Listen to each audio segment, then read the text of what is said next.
Hi, അറിയോ okay? താൻ okay ആണോ? എന്താണ് ആക്ച്വലി ഇങ്ങനെയൊക്കെ ചോദിക്കുന്നതെന്ന് വിചാരിക്കുന്നുണ്ടാവില്ലേ? എന്താണ് ഞാനിങ്ങനെ ഒരു ദിവസം ഇങ്ങനെ എൻ്റെ പോഡ്കാസ്റ്റിനെ കുറിച്ചുള്ള കമൻസും സജഷൻസൊക്കെ ചോദിച്ചിട്ട് ഒരു ഇൻസ്റ്റാഗ്രാം സ്റ്റോറി ഇട്ടിട്ടുണ്ടായിരുന്നു. ഒരു NGL ലിങ്കാണ് അത് ഇട്ടത്. അതുകൊണ്ട് തന്നെ ഈ അനോണിമസ് ആയിരുന്നല്ലോ മെസ്സേജ് എന്നുള്ളത്. ആരാണ് ഇട്ടത് എന്നുള്ള കാര്യം നമുക്ക് അറിയാനായിട്ട് പറ്റില്ലല്ലോ. അങ്ങനെ ചോദിച്ച ഒരു ക്വസ്റ്റൻ ആയിരുന്നു, ആർ യു ഓക്കെ? ഈ ഒരു ടോപ്പിക്കിനെ കുറിച്ചിട്ട് ഒരു എപ്പിസോഡ് ചെയ്യാവോ എന്നുള്ളത്. എല്ലാവർക്കും നമസ്കാരമുണ്ട്. സ്റ്റോറീസ് വിത്ത് അക്ഷയയിലെ കൂടെയുള്ള അക്ഷയ് പ്രകാശാണ്. നമ്മുടെ ഏറ്റവും പുതിയ എപ്പിസോഡിലേക്ക് എല്ലാവർക്കും സ്വാഗതം. R you okay? എന്താ പറയുക, ഇതൊരു വല്ലാത്തൊരു ക്വസ്റ്റ്യനാണല്ലേ. ശരിക്കും നമ്മൾ ഒരുപാട് ചിന്തിപ്പിക്കുന്ന ഒരു കൈൻഡ് ഓഫ് ക്വസ്റ്റ്യനാണ് ഇത് എന്നുള്ളത്. ചിലരൊക്കെ നമ്മളുടെ അടുത്ത് ചോദിച്ചിരുന്നെങ്കിൽ നമ്മൾ ആലോചിച്ചിട്ടുള്ള ഒരു ക്വസ്റ്റ്യനാണിത്. ചിലരോടൊക്കെ നമ്മൾ ചോദിക്കാനായിട്ട് ആഗ്രഹമുള്ളതും എന്നാൽ എന്തൊക്കെയോ കാരണങ്ങൾ കൊണ്ട് ചോദിക്കാനായിട്ട് മടിക്കുന്ന ഒരു കൈൻഡ് ഓഫ് ക്വസ്റ്റ്യൻ കൂടിയാണ് ഇത് എന്നുള്ളത്. അതുപോലെ തന്നെ ഇതിന് ആൻസർ ചെയ്യാന്നുള്ളത് വളരെ കോംപ്ലിക്കേറ്റഡ് ആയിട്ടുള്ള ഒരു കാര്യം കൂടിയാണല്ലേ. R you okay? ചിലപ്പോൾ ആ ക്വസ്റ്റ്യൻ കേൾക്കുമ്പോൾ ആവും നമ്മൾ ചിന്തിക്കുന്നത്, ശരിക്കും ഞാൻ ഓക്കെ ആണോ എന്നുള്ളത്. എല്ലാം ഓക്കെ ആണോ എന്നൊക്കെ. എല്ലാം ഓക്കെ ആണോ? എന്നെ കേട്ടുകൊണ്ടിരിക്കുന്ന എൻ്റെ സുഹൃത്തുക്കളോടാണ്, എന്നെ ഇതുവരെ കണ്ടിട്ട് പോലും ഇല്ലാത്ത എൻ്റെ സുഹൃത്തുക്കളോടൊക്കെയാണ്. Are you okay? എല്ലാം ഓക്കെ ആണോടോ? കാര്യങ്ങളൊക്കെ വിചാരിച്ച പോലെ നടക്കുന്നുണ്ടോ? പഠിത്തവും ജോലിയും പാഷനും ഹോബീസും എല്ലാം നല്ലപോലെ പോകുന്നുണ്ടോ? നമ്മളൊരു റീല് കണ്ടിട്ടുണ്ടാവും, ഇടയ്ക്ക് ട്രെൻഡിങ് ആയിട്ടുള്ളൊരു റീലാണ്. അതായത് SRKൻ്റെ ഒരു ഇൻ്റർവ്യൂ കട്ടാണ്. പുള്ളി ഇങ്ങനെ പറയുകയാണ്, I am scared of attachments എന്നുള്ളത്. അങ്ങനെ എന്തൊക്കെയോ പറഞ്ഞിട്ട് ഇതിപ്പോൾ പറയാനായിട്ടുള്ള കാരണം എന്താണെന്ന് വെച്ച് കഴിഞ്ഞാൽ, മേ ബി ഇതെൻ്റെ ലൈഫിനെ കുറച്ചുകൂടി റിലേറ്റ് ചെയ്തിട്ട് പറയാം എന്നുള്ള ഒരു ഉദ്ദേശത്തിലാണ്. അതായത് എനിക്കങ്ങനെ ഒരുപാട് ഫ്രണ്ട്സോ കാര്യങ്ങളൊന്നുമില്ല. ഞാൻ എൻ്റെ വളരെ ക്ലോസ്ഡ് ആയിട്ടുള്ള ആൾക്കാരുടെ അടുത്ത് മാത്രം സംസാരിക്കുന്ന, അല്ലെങ്കിൽ അവരോട് മാത്രം സൗഹൃദം സൂക്ഷിക്കുന്ന ഒരു കൈൻഡ് ഓഫ് മനുഷ്യനാണെന്നുള്ളതാണ്. അതുകൊണ്ട് തന്നെ എനിക്ക് അങ്ങോട്ട് പോയിട്ട് ഒരു കോൺടാക്റ്റ് ഉണ്ടാക്കിയെടുക്കുക എന്നുള്ളത് വളരെ റിസ്കി ആയിട്ടുള്ള, വളരെ ടാസ്കി ആയിട്ടുള്ള ഒരു കാര്യമാണെന്നുള്ളതാണ്. എൻ്റെ കമ്മ്യൂണിക്കേഷൻ സ്കിൽസ് എന്ന് പറയുന്നത് ഭയങ്കര ശോകമാണ്. അപ്പോൾ നിങ്ങൾ വിചാരിക്കുന്നുണ്ടാവും, ഈ പോഡ്കാസ്റ്റും റീൽസും ചെറിയ ചെറിയ ആങ്കറിങ് പ്രോഗ്രാമൊക്കെ ചെയ്യുന്ന നീ അല്ലേ എന്നുള്ളത്. അതൊക്കെ എനിക്ക് പറ്റും. വർക്ക് റിലേറ്റഡ് ആയിട്ട് എന്ത് ചെയ്യാനായിട്ടും എനിക്കൊരു മടിയില്ല എന്നുള്ളതാണ്. ഞാൻ ഭയങ്കര കൂളാണെന്നുള്ളതാണ്. ആരോട് വേണമെങ്കിലും ക്യാമറയുടെ മുന്നിലോ മൈക്കിൻ്റെ ഫ്രണ്ടിലോ ആയിട്ട് എപ്പോൾ വേണമെങ്കിലും സംസാരിക്കാനായിട്ട് പറ്റും. ബട്ട് നേരെ മറിച്ച് ഒരു പേഴ്സണൽ സ്പേസ് വരുന്ന സമയത്ത് അല്ലെങ്കിൽ ഒരു ഫ്രണ്ട്ലി ടോക്കൊക്കെ വരുന്ന സമയത്ത് എനിക്ക് വളരെ ബുദ്ധിമുട്ടായിട്ടുള്ളൊരു കാര്യമാണെന്നുള്ളതാണ്. എനിക്ക് ഒരു ഗ്രൂപ്പ് ഓഫ് പീപ്പിളിൻ്റെ അടുത്ത്, അല്ലെങ്കിൽ ഒരു സ്പെസിഫിക് ആയിട്ടുള്ള ആളുടെ അടുത്ത് പോയിട്ട് ഒരു പേഴ്സണൽ ടോക്ക് അല്ലെങ്കിൽ ഒരു ഫ്രണ്ട്ലി ടോക്ക് ഉണ്ടാക്കി എടുക്കുക എന്നുള്ളത്, ഞാനായിട്ട് ഇനീഷ്യേറ്റീവ് എടുക്കുക എന്നുള്ളത് വളരെ ടാസ്ക് ആയിട്ടുള്ളൊരു കാര്യമാണെന്നുള്ളതാണ്. ഞാൻ വളരെ സ്ട്രഗിൾ ചെയ്യുന്ന ഒരു കാര്യമാണ് ഇത് എന്നുള്ളതാണ്. അപ്പോൾ എനിക്ക് എൻ്റെ ക്ലോസ്ഡ് ആയിട്ടുള്ള ആൾക്കാരുടെ അടുത്ത് ഉണ്ടാകുന്ന അറ്റാച്ച്മെൻറ്റ്സൊക്കെ നിങ്ങൾക്ക് ഊഹിക്കാവുന്നതല്ലേ ഉള്ളൂ. അപ്പോൾ അപ്പോൾ അവരെ മിസ് ചെയ്യുമ്പോൾ, അല്ലെങ്കിൽ അവർ നമ്മളെ വിട്ടു പോകുമ്പോൾ ഒക്കെ it's hard for me to accept. പറഞ്ഞെന്താണെന്ന് വെച്ചാൽ, എന്നെ കേട്ടുകൊണ്ടിരിക്കുന്ന നിങ്ങൾ പലർക്കും ഈ ഒരു സ്ട്രഗിളും കാര്യങ്ങളൊക്കെ ഉണ്ടായിട്ടുണ്ടാവും അല്ലേ? അല്ലെങ്കിൽ ഇപ്പോഴും ഉണ്ടാവാം. ഞാനതൊക്കെ ഒന്ന് സോർട്ട് ചെയ്യാനായിട്ട് ശ്രമിക്കുകയാണ്. വൺസ് ഞാനതിൽ സക്സസ് ആയി എന്ന് കണ്ടാൽ I will share it with you. എങ്ങനെയാണ് ഞാൻ എന്തൊക്കെ സ്റ്റേജസാണ് എടുത്തത്, എന്തൊക്കെ കാര്യങ്ങളിലൂടെയാണ് കടന്നുപോയി, എല്ലാം I will share U.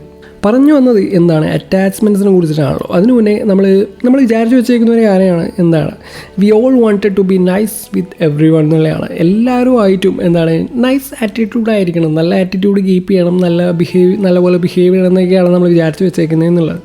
Kamal Haasan ആരാണെന്ന് എനിക്ക് കറക്റ്റ് ഓർമ്മയില്ല. ഏതൊരു തമിഴ് ആക്ടർ പറഞ്ഞൊരു ഡയലോഗാണ്, നല്ലവനായി ഇരിങ്ക ആണ് ரொம்ப നല്ലവനായി ഇരിക്കാതെ എന്ന്. അതായത് എല്ലാവരുടെ അടുത്തും നമ്മൾ നൈസ് ആവേണ്ട ആവശ്യമൊന്നുമില്ല, ഓവർ നൈസ് ആവേണ്ട ആവശ്യമൊന്നുമില്ല എന്നുള്ളതാണ്. ഇതൊരു സെൽഫ് റിയലൈസേഷൻ ആയിട്ടൊക്കെ കൂട്ടിക്കോ. എൻ്റെ യങ്ങർ സെൽഫിനോടുള്ള ഒരു അഡ്വൈസ് കൂടിയാണ് ഇത് എന്നുള്ളത്. നമ്മൾക്ക് തന്നെ ഫസ്റ്റ് പ്രയോറിറ്റി കൊടുക്കുക എന്നുള്ളതാണ്. എന്ന് വെച്ച് ബാക്കിയുള്ളവരെ മൈൻഡ് ചെയ്യണ്ടെന്നല്ല അതിൻ്റെ ഒരു അർത്ഥം. എല്ലാത്തിനും ബാക്കിയുള്ളവരെ സന്തോഷിപ്പിക്കാനും അവർക്ക് വേണ്ടി ജീവിക്കാനൊക്കെ നിന്ന് കഴിഞ്ഞാൽ നമ്മൾ സ്വയം ജീവിക്കാനായിട്ട് മറക്കും എന്നുള്ളതാണ്. അതായത് അവർക്ക് വേണ്ടി ഓരോന്നും ചെയ്ത് നമ്മളുടെ സ്വന്തം ആഗ്രഹങ്ങളും സ്വപ്നങ്ങളും എല്ലാം മറന്നു പോകുന്നു എന്നുള്ളതാണ്. എനിക്ക് എൻ്റെ സന്തോഷങ്ങൾ കൂടി എൻ്റെ ആഗ്രഹങ്ങളോട് പരിഗണിക്കണമെന്നും അതും എനിക്ക് നല്ലപോലെ ജീവിച്ച് തീർക്കണം എന്നുള്ളൊരു ബോധ്യമൊക്കെ ഉണ്ടാക്കിയെടുക്കുക എന്നുള്ളതാണ്. പിന്നെ കോളേജിൽ അല്ലെങ്കിൽ സ്കൂൾ ടൈമിനെ കുറിച്ച് പറയുകയാണെന്നുണ്ടെങ്കിൽ, എന്നെ കേൾക്കുന്ന മെജോറിറ്റി ആൾക്കാരും ഈ ടീനേജേഴ്സ് ആയതുകൊണ്ട് പറയുകയാണ്, നമ്മളുടെ കോളേജ് ലൈഫോ അല്ലെങ്കിൽ സ്കൂൾ ലൈഫൊക്കെ ഭയങ്കര ബ്യൂട്ടിഫുൾ ആണല്ലേ, ഭയങ്കര എൻ്റർടൈനിങ് ആണ്. അതേസമയം കുറച്ച് സ്ട്രഗിൾസും കുറച്ച് മെൻറ്റൽ സ്ട്രെസ്സും ഒക്കെ തരുന്ന ഒരു ടൈം കൂടിയാണ് ഇത് എന്നുള്ളത്. സ്റ്റഡീസിൻ്റെ കാര്യമാവട്ടെ, എക്സാമിൻ്റെ കാര്യമാവട്ടെ, ആ സമയത്ത് ഉണ്ടാകുന്ന റിലേഷൻഷിപ്പിൻ്റെ കാര്യമാവട്ടെ, ഫ്രണ്ട്ഷിപ്പിൻ്റെ കാര്യമാവട്ടെ, നമ്മൾക്കിടയിൽ പല പ്രശ്നങ്ങളും ഉണ്ടാവാറുണ്ട്. പഠിത്തമൊന്നും അങ്ങ് ശരിയാവുന്നില്ല, കോൺസെൻട്രേറ്റ് ചെയ്യാനായിട്ട് പറ്റുന്നില്ല, എക്സാംസൊക്കെ ഫെയിൽ ആവുന്നു, അല്ലെങ്കിൽ ഇങ്ങനെ ഒരുപാട് പ്രശ്നങ്ങൾ വരാറുണ്ട്. പോരാത്തതിന് ആ സമയത്ത് റിലേഷൻഷിപ്പിലുണ്ടാകുന്ന ഫൈറ്റ്സ്, ഫ്രണ്ട്സ് സർക്കിളിലുണ്ടാകുന്ന അഭിപ്രായ വ്യത്യാസങ്ങൾ, അതിൻ്റെ പേരിലുള്ള അടികളും, അങ്ങനെ എന്തൊക്കെയോ കാരണങ്ങൾ കാരണം നമ്മൾ മൊത്തത്തിൽ ഓക്കെ അല്ലാതെ ആവാറുണ്ട്. ആൻഡ് ഓൾസോ നമ്മളുടെ വീട്ടിൽ, അതായത് നമ്മുടെ ഫാമിലിയിൽ ഉണ്ടാകുന്ന പ്രശ്നങ്ങളും നമ്മളെ പേഴ്സണൽ ലൈഫിനെ ഒരുപാട് എഫക്റ്റ് ചെയ്യാറുണ്ട്. അപ്പോൾ ഇങ്ങനെയാണ് നമ്മളുടെ ഈ ഒരു പ്രശ്നങ്ങളൊക്കെ ഒന്ന് സോർട്ട് ചെയ്യാനായിട്ട് പറ്റുക. അതിനുള്ള ആദ്യത്തെ സൊല്യൂഷൻ എന്ന് പറയുന്നത് നിങ്ങളുടെ പ്രശ്നങ്ങൾ എന്താണെന്നുള്ളത്, എക്സാക്ട് റീസൺ എന്താണെന്നുള്ളത് ഫൈൻഡ് ഔട്ട് ചെയ്യുക എന്നുള്ളതാണ്. ഒരു കാര്യം ചെയ്യുക, ഒരു പേപ്പറും പെന്നും എടുക്കുക. നിങ്ങളുടെ കയ്യിൽ ഇപ്പോൾ ഒരു പേപ്പറും പെന്നും ഉണ്ടെങ്കിൽ ജസ്റ്റ് ഒന്ന് എടുക്കുക, അല്ലെങ്കിൽ ഒരു നോട്ട്സിൽ ജസ്റ്റ് ഒന്ന് ടൈപ്പ് ചെയ്യുക. ഓക്കെ, എന്താണ് ഇന്ന് നിങ്ങൾ കണ്ട മനുഷ്യന്മാരെ കുറിച്ചിട്ടും നിങ്ങൾ പോയ വഴികളെക്കുറിച്ചിട്ടും നിങ്ങളുടെ മനസ്സിലൂടെ കടന്നുപോയ പഴയ ഓർമ്മകളും എല്ലാം ഒന്ന് എഴുതി വെക്കുക എന്നുള്ളത്. അതിൽ നല്ല കാര്യങ്ങളുണ്ടാവും, മോശം കാര്യങ്ങളുണ്ടാവും, വിഷമിപ്പിച്ച കാര്യങ്ങളുണ്ടാവും, ഇങ്ങനെ ഒരുപാട് കാര്യങ്ങളുണ്ടാവും. അപ്പോൾ നല്ല കാര്യങ്ങൾക്കൊക്കെ ഗ്രേറ്റ്ഫുൾ ആയിരിക്കുക എന്നുള്ളതാണ്. പക്ഷേ ഈ ഒരു കാര്യം അതായത് ഏതെങ്കിലും ഒരു മോശം ഇൻസിഡൻറ്റ് ഉണ്ടായിക്കഴിഞ്ഞാൽ അതിനെയൊക്കെ മൈൻഡ് ചെയ്യാതെ നമ്മൾ നല്ല കാര്യങ്ങൾ മാത്രം, അല്ലെങ്കിൽ നമ്മുടെ ലൈഫിൽ നടന്ന നല്ല കാര്യങ്ങൾ മാത്രം ആലോചിക്കണം എന്ന് പറയുന്ന ഒരു കോൺസെപ്റ്റ് ഉണ്ടല്ലോ. അല്ലെങ്കിൽ അങ്ങനെ പറയുന്ന ആൾക്കാരെയൊക്കെ നമ്മൾ ഒരുപാട് കണ്ടിട്ടുണ്ടാവുമല്ലോ. എന്താണ് നിങ്ങൾക്ക് തോന്നുന്നത്? ഈ നിങ്ങളുടെ ലൈഫിൽ ഒരു പ്രശ്നം ഉണ്ടാകുമ്പോൾ അതിനെ സോൾവ് ചെയ്യാനായിട്ട്, അത് മറക്കാനായിട്ട് നമ്മൾ നല്ലത് മാത്രം ആലോചിച്ച് നിന്നാൽ മതിയോ? അല്ലെങ്കിൽ അങ്ങനെ എപ്പോഴും അത് ആലോചിക്കാനായിട്ട്, ഈ നല്ലത് മാത്രം ആലോചിക്കാനായിട്ട് നമുക്ക് പറ്റുമോ? എനിക്ക് തോന്നുന്നില്ല നമുക്കെല്ലാവർക്കും പറ്റുമെന്നുള്ളത്. ലൈഫാണ്, അവിടെ അപ്പ് ആൻഡ് ഡൗൺസ് ഒക്കെ ഉണ്ടാവും. നമ്മളെങ്ങനെ ഹോൾഡ് ചെയ്യുന്നു അതുപോലെ ഇരിക്കും കാര്യങ്ങൾ തന്നെയാണ്. ഹോൾഡ് ചെയ്യുന്ന കാര്യം പറഞ്ഞപ്പോഴാണ് നമ്മൾ ഡ്രീംസൊക്കെ ഫോളോ ചെയ്യുന്ന സമയത്ത് ഈ ഒരു ഹോൾഡ് ചെയ്യലെന്ന് പറയുന്നത് ഭയങ്കര ടാസ്ക്കാണല്ലേ. ഒരുപാട് പ്രശ്നങ്ങൾ ഉണ്ടാവാറുണ്ട് ഫാമിലീൻ്റെ സൈഡിൽ നിന്നും, ഇപ്പോൾ റിലേഷൻഷിപ്പിലാണെന്നുണ്ടെങ്കിൽ അവരുടെ സൈഡിൽ നിന്നും എല്ലാത്തിനും ഒരു പ്രഷർ നമുക്ക് ഉണ്ടാവാറുണ്ട്. അതുകൊണ്ട് തന്നെ എല്ലാം ഉള്ളത് കൊണ്ട്, അല്ലെങ്കിൽ കിട്ടിയത് കൊണ്ട് സെറ്റിലാകപ്പെടാമെന്നുള്ള ചിന്തകളും കാര്യങ്ങളൊക്കെ നമ്മൾക്ക് ഇടയ്ക്കിടയ്ക്കായിട്ട് വരാറുണ്ട്. പക്ഷേ നിങ്ങൾക്കിപ്പോൾ വലിയ കുഴപ്പമൊന്നുമില്ല, മൂവ് ചെയ്യാൻ പറ്റും എന്നുള്ളൊരു സ്റ്റേറ്റ് ആണെന്നുണ്ടെങ്കിൽ എന്തെങ്കിലും കൊണ്ട് സെറ്റിലാകപ്പെടരുത് പ്ലീസ്. ജസ്റ്റ് നിങ്ങളുടെ പാഷന് പുറകെ ഓടുമെന്നാണ് എനിക്ക് പറയാനായിട്ടുള്ളത്. ഇപ്പോൾ നിങ്ങൾ അണ്ടർ പെയ്ഡ് ആയിട്ടൊക്കെ നിങ്ങൾക്ക് ഭയങ്കരമായിട്ട് തോന്നാം. പക്ഷേ if you perform well, if you give your best, നിങ്ങൾക്ക് പാഷനേറ്റായിട്ട് വർക്ക് ചെയ്യാനായിട്ട് പറ്റിയാൽ the people will come to U.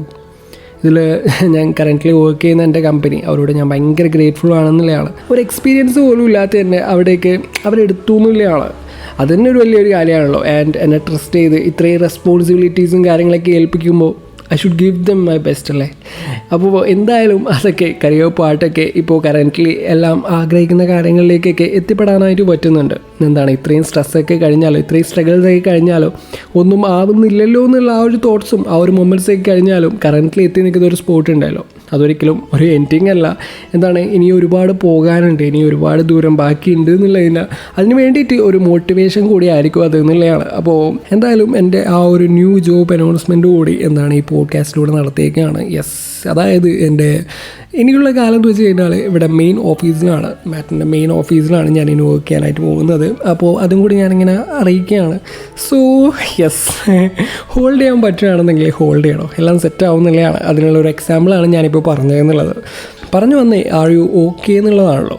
റിലേഷൻഷിപ്പിൻ്റെ കാര്യങ്ങൾ പറഞ്ഞു, മെൻ്റൽ ഹെൽത്തിൻ്റെ കാര്യങ്ങൾ പറഞ്ഞു, പാഷൻ, കരിയർ റിലേറ്റഡ് ആയിട്ടുള്ള കാര്യങ്ങൾ പറഞ്ഞു. ഇതെല്ലാം ഒരു ബാലൻസിൽ വരുമ്പോഴാണ് പേഴ്സണൽ ലൈഫും വർക്ക് ലൈഫും എല്ലാം ഒരു ബാലൻസിൽ വരുമ്പോഴാണ് നമ്മളൊന്ന് ഓക്കെ ആവുന്നതെന്നുള്ളത്. എന്ന് വെച്ച് നമ്മൾ ഒരിക്കലും ഓക്കെ ഇവിടെ എനിക്ക് കംഫർട്ടബിൾ ആണെന്ന് വെച്ചിട്ട് ആ ഒരു സ്ഥലത്ത് തന്നെ ഇരിക്കരുത് എന്നുള്ളതാണ്. ഓടിക്കൊണ്ടേ ഇരിക്കുക എന്നുള്ളതാണ്, വലിയ സ്വപ്നങ്ങൾ കാണുക എന്നുള്ളതാണ്. അപ്പോൾ എന്തായാലും ആ ഒരു ഓട്ടം തുടരട്ടെ.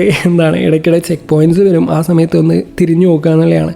ഇത്രയും താണ്ടി ഇവിടെ വരെ എത്തിയല്ലോ, അതിനുള്ള ഗ്രാറ്റിറ്റ്യൂഡ് എപ്പോഴും കീപ്പ് ചെയ്യുക. അതിൽ താങ്ങാവുന്ന മനുഷ്യന്മാരൊക്കെ ഒരിക്കലും മറക്കാതിരിക്കുക എന്നുള്ളതാണ്. ആൻഡ് ഞാൻ ഓടിക്കൊണ്ടിരിക്കുകയാണ്, നമുക്കെല്ലാവർക്കും ഒരുമിച്ച് ഓടാം, നല്ലൊരു ഹെൽത്തി ലൈഫ് ഉണ്ടാക്കിയെടുക്കാം.